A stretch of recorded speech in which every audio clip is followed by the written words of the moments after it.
વિદ્યાર્થી મિત્રો, એનસીસી પ્રથમ વર્ષના વિદ્યાર્થીઓ માટે ઓનલાઈન ફોર્મ ભરવાનું છે. આ ફોર્મ કેવી રીતે ભરવાનું છે તે ધ્યાનથી સાંભળશો. Number 1, name of cadet. તો અહીંયા જે 3 લાઈન આડી આપેલી છે એની પ્રથમ જે લાઈન છે એમાં તમારે અટક લખવાની છે. ધારો કે પંચાલ, તો PANCHAL પંચાલ ઉપર લખવાનું છે. પછી નીચે જયેશ, તો કે બીજી જે આડી લાઈન છે એમાં જયેશ લખવાનું છે. બસ આટલું કર્યા પછી 2 નંબરના ખાનામાં nationality and date of birth. અહીં પંજાની આગળ જુઓ, ત્યાં તમારે લખવાનું છે INDIAN ઇન્ડિયન. અહીંયા જુઓ એન્ડ કરીને જન્મ તારીખ છે, તો અહીંયા તમારે જન્મ તારીખ લખવાની છે. ધારો કે 05/10/1992, તો કે 05/10/1992. આ રીતે તમારે જન્મ તારીખ લખવાની છે. તમારી જન્મ તારીખ લખવાની છે, એ ખાસ ધ્યાન રાખજો. 3 નંબરનું ખાનું છે ફાધર્સ ગાર્ડિયન નેમ. તો અહીંયા પિતાનું નામ ધારો કે રમેશભાઈ હોય તો ફક્ત રમેશભાઈ RAMESHBHAI આટલું લખીને આ ખાનાને છોડી દેશો. Number 4, mother's name. તો માતાનું નામ આ રીતે લખજો. જે માતાનું નામ હોય એ તમારે અહીંયા ખાનામાં ઇંગ્લિશ કેપિટલમાં લખવાનું રહેશે. Number 5, residential address. અહીંયા ધ્યાન રાખજો, તમે જે પણ રહેતા હોય તેનું સરનામું આ 3 ખાનામાં લખવાનું છે. ધારો કે @ડીસા, @જૂના ડીસા, તો એ લખ્યા પછી જે સરનામું છે એ તમારે બીજી લાઈનમાં લખવાનું છે. ત્રીજી લીટીમાં તાલુકા ડીસા, જે પણ તાલુકો તમારે આવતો હોય એ તાલુકાનું નામ લખવાનું છે અને બાજુમાં પિનકોડ લખવાનો છે. આ ખાસ ધ્યાન રાખજો. મોબાઈલ નંબર તમારા ઘરમાં જે સભ્ય હોય જેનાથી સતત સીધો સંપર્ક કરી શકાતો હોય એમનો મોબાઈલ નંબર લખવાનો રાખશો, અને વિદ્યાર્થીનો હોય તો વિદ્યાર્થીનો લખશો. 7 number, email ID. Email address હોય તો ઠીક છે, ના હોય તો ખાલી રાખજો. બ્લડ ગ્રુપ તમારે કરાવવાનું છે અને બ્લડ ગ્રુપ જે ડૉક્ટર કહેશે એ તમારે અહીંયા લખવાનું છે. 9 નંબરના ખાનામાં જુઓ, છોકરા માટે મેલ ટિક કરવાનું છે, છોકરી માટે ફિમેલ ટિક કરવાનું છે. 10 નંબરના ખાનામાં નજીકનું રેલવે સ્ટેશન. ધારો કે ડીસા, તો ડીસા લખવાનું રહેશે. 11, નજીકનું police station. Nearest police station એટલે નજીકનું પોલીસ સ્ટેશન જે હોય એ તમારે લખવાનું છે. 12 નંબર, એજ્યુકેશનલ ક્વોલિફિકેશન. તો આપણે ધોરણ 9 અને ધોરણ 10ના વિદ્યાર્થીઓ છે, તો ધોરણ 9ના જે વિદ્યાર્થીઓ છે એમણે ધોરણ 8ના ટકા લખવાના છે. એટલે ધોરણ 8, તો કે સ્ટાન્ડર્ડ 8 પાસ, એ રીતે લખીને બાજુમાં ટકા લખી દેજો. આઈડેન્ટિફિકેશન માર્ક્સ છે, એટલે કે તમારા ચહેરા પર કે હાથ પર કે પગ પર કોઈ પણ નિશાન હોય તલનું કે વગેરે, તો તમારે અહીંયા અંગ્રેજીમાં લખવાનું છે. ઉદાહરણ તરીકે જમણા હાથ પર તલનું નિશાન. તો હવે તમને આનું અંગ્રેજી આવડતું ન હોય તો ગૂગલમાં જવાનું અને ત્યાં લખવાનું છે ગુજરાતી ટુ ઇંગ્લિશ ટ્રાન્સલેટર. એટલે તમે ગુજરાતીમાં ત્યાં લખો એટલે બાજુમાં અંગ્રેજીમાં આવી જશે, તો એ તમારે અહીંયા લખી દેવાનું. આટલું કર્યા પછી 14 નંબરનું જે ખાનું છે એની અંદર તમારે નો લખવાનું છે, NO, અને છોડી દેજો. 15 નંબરના ખાનામાં Saint Xavier's school Deesa, ST.XAVIERSHIGHSCHOOL Deesa. આ રીતે લખી નાખજો. સેન્ટ ઝેવિયર્સ હાઈસ્કૂલ ડીસા 15 નંબરના ખાનામાં લખવાનું છે. 16 નંબરનું ખાનું છે એમાં તમારે યસ લખી દેવાનું છે, YES. 16 નંબરના ખાનામાં ખાસ ધ્યાન રાખજો, YES લખવાનું છે. 17 નંબરના ખાનાને તમારે કશું કરવાની જરૂર નથી. 18 નંબરનું ખાનું જોઈએ, have you been enrolled in NCC earlier? If yes, your enrollment number. તો અહીંયા તમારે NO કરવાનું છે, બીજું કશું કરવાનું નથી. 19 નંબરનું જે ખાનું છે એની અંદર પણ તમારે કશું કરવાનું નથી, છોડી દેશો. 20 નંબરના ખાનામાં તમારા ઘરના સગા સંબંધીનો મોબાઈલ નંબર, અહીંયા તમારે સરનામું અને મોબાઈલ નંબર લખવાનું રાખશો. જો ના હોય તો ચાલશે. 21 નંબરના ખાનામાં બેંક નેમ એટલે કે તમે કઈ બેંકમાં તમારી શાખા છે, બેંક નેમ અને બ્રાન્ચ બંને ઓપ્શન છે. ખાસ ધ્યાન રાખજો. બેંક ઓફ બરોડા છે, મોટે ભાગે આપણે બેંક ઓફ બરોડામાં ખાતા ખોલાવેલા છે, તો તમારે બેંક ઓફ બરોડા લખવાનું છે. કોઈને સ્ટેટ બેંક હોય તો સ્ટેટ બેંક ઓફ ઇન્ડિયા લખી અને જે જગ્યાએ બેંક આવેલી છે એ તમારે નીચેના લાઈનમાં લખવાનો છે. બ્રાન્ચ કહેવાય છે તેને. પાસબુકમાં આઈએફસી કોડ આપેલો હશે એ ધ્યાનથી સાચવીને અહીંયા લખવાનું રાખજો. કોઈ પણ પ્રકારની ભૂલ ન થવી જોઈએ આઈએફસી કોડમાં. 23 નંબર, તમારું જે બેંક એકાઉન્ટ છે વિદ્યાર્થીનું જ ખાસ ધ્યાન રાખજો. વિદ્યાર્થીનું જ બેંક એકાઉન્ટ જોઈશે. તો તમારો ખાતા નંબર પાસબુકમાં જોઈને ધ્યાનથી અહીંયા લખી દેજો 23 નંબરના ખાનામાં. 24 નંબરના ખાનામાં તમારો આધાર કાર્ડ નંબર જે હોય એ તમારે અહીંયા લખવાનો રહેશે. અને 25 નંબરમાં તમારે કશું લખવાની જરૂર નથી. પાન કાર્ડ વિદ્યાર્થીનું ના હોય તો રહેવા દેશો. પ્લેસ ડીસા લખી નાખજો અને ડેટ જે છે એ તમે જે દિવસે મેડિકલ કરાવેલું હોય એ તારીખ મેડિકલની અહીંયા લખી દેજો. હવે આગળ જઈએ છીએ ફોર્મ નંબરમાં declaration of acceptance for enrolment. વિદ્યાર્થી મિત્રો ખાસ ધ્યાન રાખજો, અહીંયા સહી આપેલી છે સિગ્નેચર ઓફ એપ્લિકેન્ટ. અહીંયા વિદ્યાર્થીની સહી કરવાની છે, ખાસ ધ્યાન રાખજો. ફરીથી આ જોઈ લેજો, મારો પંજો જે દેખાય છે ત્યાં તમારે અહીંયા વિદ્યાર્થીની સહી કરવાની છે. ખાસ ધ્યાન રાખજો, વિદ્યાર્થીની સહી અહીંયા. પ્લેસમાં ડીસા લખજો અને ડેટ જે તમે મેડિકલ ડૉક્ટરનું કરાવેલું છે એ તારીખ અહીંયા લખી નાખજો.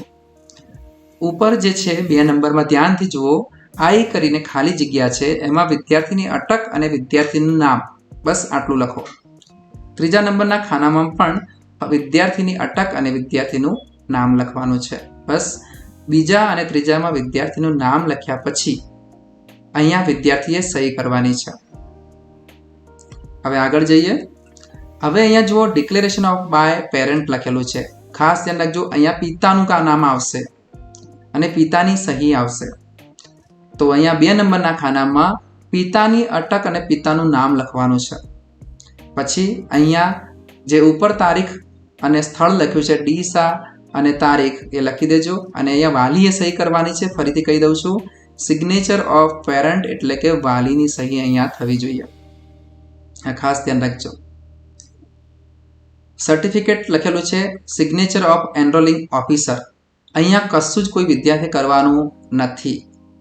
અહીંયા એનો હશે જે એનસીસી ઓફિસર છે એમણે પોતાનો સિક્કો અને સહી કરવાની છે. વિદ્યાર્થી અથવા વાલીએ કશું કરવાનું નથી. ખાસ ધ્યાન રાખજો, આ જે પંજો દેખાય છે ત્યાં વિદ્યાર્થીએ કશું કરવાનું નથી, ખાલી છોડી દેજો. અહીંયા જોવાનું છે મેડિકલ ઓફિસર બિફોર એનરોલમેન્ટ. તો અહીંયા મેડિકલ ઓફિસરનું સિગ્નેચર આવશે અને મેડિકલ ઓફિસરનો સહી સિક્કા આવશે. અહીંયા વિદ્યાર્થીનું નામ હશે અને તારીખ એ મેડિકલ ઓફિસર કરશે. વિદ્યાર્થી કે વાલીએ કશું કરવાનું નથી. હવે ફરીથી જોઈ લેજો, ખાસ તારીખ અને સ્થળ લખી નાખજો કેપિટલમાં. અને અહીંયા જુઓ ફરીથી વિદ્યાર્થીની સહી આવશે. અહીંયા સી રૂલ્સ નંબર 13. અહીંયા જુઓ પંજાનું નિશાન છે, અહીંયા ક્લિક કરવામાં આવે છે, ચેક જોઈ લેજો. અહીંયા વિદ્યાર્થીની સહી આવશે. સિગ્નેચર ઓફ એપ્લિકન્ટ એટલે વિદ્યાર્થીની સહી. ફરીથી ખાસ ધ્યાન રાખજો, સિગ્નેચર ઓફ એપ્લિકન્ટ એટલે વિદ્યાર્થીની સહી. સ્થળ અને તારીખ અગાઉ કીધું છે તેમજ. સિગ્નેચર ઓફ કમાન્ડિંગ ઓફિસર આવે છે. અહીંયા વિદ્યાર્થીએ કશું જ કરવાનું નથી, વાલીએ પણ કશું કરવાનું નથી. ફરીથી અહીંયા જોઈ લેજો, સિગ્નેચર ઓફ કમાન્ડિંગ ઓફિસર. કોઈ વિદ્યાર્થી અથવા વાલીએ આ ખાનું ખાલી છોડવાનું છે. નીચે આવીશું બીમાં, ધ્યાનથી જોઈએ. અહીંયા ફરીથી સિગ્નેચર ઓફ પેરેન્ટ લખેલું છે, અહીંયા વાલીએ સહી કરવાની છે, ખાસ ધ્યાન રાખજો. Signature of parent. પ્લેસમાં જે ડીસા અને તારીખ મેડિકલવાળી છે એ જ લખવાની છે. એક જ તારીખ બધામાં હોવી જોઈએ. હવે આગળ જોઈએ સિગ્નેચર ઓફ પ્રિન્સિપલ. અહીંયા વિદ્યાર્થી અથવા વાલીએ કશું જ કરવાનું નથી, ખાસ ધ્યાન રાખજો. આટલું ફોર્મ ભરાઈ જાય છે. હવે અહીંયા જુઓ છો, મેઇન અહીંયા ધ્યાન રાખવાનું છે. I cadet name of the block letters. અહીંયા ખાસ ધ્યાન રાખો, વિદ્યાર્થીનું નામ આવશે. અહીં પહેલા અટક અને ફક્ત વિદ્યાર્થીનું નામ પહેલી લીટીમાં વિદ્યાર્થીનું નામ અટક સાથે, પછી અહીંયા જુઓ ધ્યાનથી માઉસનું કર્સર જુઓ, Shri name in block letters એટલે પિતાનું નામ એકલું લખવાનું છે. ખાસ ધ્યાન રાખજો, પહેલી ખાલી જગ્યા છે એમાં વિદ્યાર્થીનું નામ છે અટક સાથે, બીજી લીટી જે છે એમાં વાલીનું નામ લખવાનું છે. સ્ટુડન્ટ ઓફ ક્લાસ વિદ્યાર્થી 9મા ધોરણમાં ભણતો હોય તો 9 લખો, 10માં ભણતો હોય તો 10 લખો. ખાસ ધ્યાન રાખો, ફરીથી રિપીટ કરું છું. I cadet name in block letters એટલે કે અટક સાથે વિદ્યાર્થીનું નામ, Shri name in block letters એટલે પિતાનું નામ, અને અહીંયા ક્લાસ લખેલું છે ધોરણ 9 કે 10માં ભણતા હોય તે. નેમ ઓફ ધ કોલેજ ત્રીજી લાઈન આવી છે, અહીંયા માઉસનું કર્સર જોઈ લેજો, સેન્ટ ઝેવિયર્સ હાઈસ્કૂલ ડીસા અહીંયા લખવાનું છે. તારીખ મેડિકલની જે છે એ જ તમારે અહીંયા લખી દેવાની છે. ખાસ ધ્યાન રાખજો, અહીંયા તારીખ લખી દેજો ચોથી લાઈનમાં. With name of the unit તો ફોર્મના બીજા પાના પર 35 ગુજરાત બટાલિયન અહીંયા લખી દેવાનું છે. અહીંયા જો ધ્યાનથી 35 ગુજરાત બટાલિયન અહીંયા લખેલું છે, બતાવી દઉં છું. અહીંયા લખેલું છે જુઓ ધ્યાનથી, 35 ગુજરાત BN NCC પાલનપુર. આ નામ તમારે અહીંયા ચોથી લાઈનમાં લખવાનું છે. જોઈ લેજો ફરીથી, નેમ ઓફ ધ યુનિટ આ કર્સર દેખાય છે માઉસનું પોઇન્ટર, ત્યાં તમારે લખવાનું છે. 2 નંબરના ખાના માય ફાધર ગાર્ડિયન ઓક્યુપેશન એટલે પિતા જે ધંધો કરતા હોય તે. ધારો કે બિઝનેસમેન તો બિઝનેસમેન લખો, વેપારી હોય તો મર્ચન્ટ લખો, ખેડૂત હોય તો ફાર્મર લખો. આ રીતે લખજો. અને વર્ષની કુલ આવક કેટલી છે એ અહીંયા બીજા ખાનામાં લખવાનું છે. માઉસનું કર્સર છે ત્યાં ધ્યાન રાખજો. ફરીથી આ જે કર્સર છે ત્યાં વાલીનો ધંધો, ફાર્મર હોય તો ફાર્મર, વેપારી હોય તો મર્ચન્ટ, બિઝનેસમેન હોય તો બિઝનેસમેન, ડોક્ટર હોય તો ડોક્ટર, ટીચર હોય તો ટીચર. અહીંયા કંઈ પણ લખી દેજો. અને વાલીની કુલ વાર્ષિક આવક અહીંયા બીજા ખાનામાં લખવાની છે.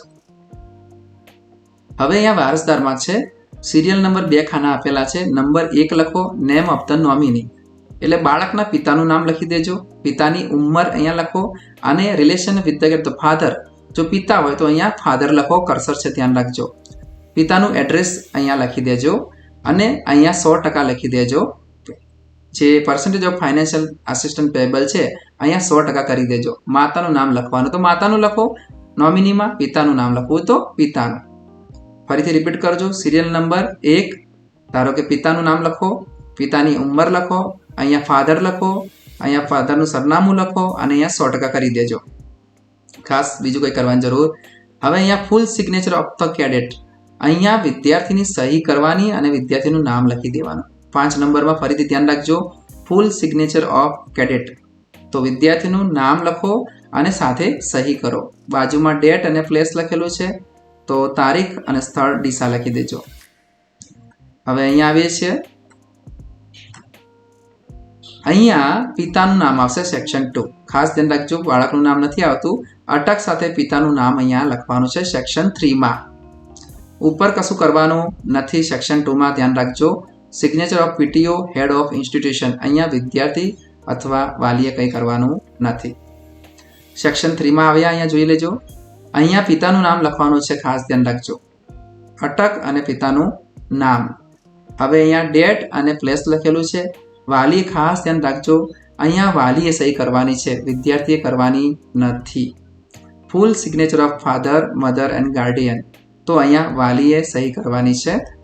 વાલીએ ખાસ ધ્યાન રાખજો કે તમારા ઘરમાં કોઈ 2 વ્યક્તિઓને સહી કરવાની છે અહીંયા, અને એમનું નામ અને સરનામું વિટનેસ જેને કહેવામાં આવે છે. વાલીએ પોતાના કુટુંબના કોઈ પણ 2 વ્યક્તિ અડોશી પડોશી હોય તો પણ તેમનું નામ અને એમનું તો સરનામું લખવાનું રહેશે. વિટનેસ નંબર 1 વાલીએ સાક્ષીમાં નામ લખવાનું છે, વિદ્યાર્થીએ નથી લખવાનું, ધ્યાન રાખજો. વિટનેસ 1માં વિદ્યાર્થીએ કશું કરવાનું નથી. વાલીએ પોતાના સગા સંબંધી અથવા વ્યક્તિગત કોઈને ઓળખતા હોય એનું નામ અને સરનામું અહીંયા લખી એમની સહી કરવાની છે. વિટનેસ 2માં પણ એ જ કરવાનું છે, બીજું કંઈ કરવાનું નથી. આ રીતે NCCનું ફોર્મ ભરવાનું છે. ધ્યાનથી એકવાર વિડીયો જોઈને સમજીને રફ કામ કરજો અને પછી ફોર્મ ભરજો. ઓકે, તો આ રીતે તમે ફોર્મ ભરી શકો છો. Thank you.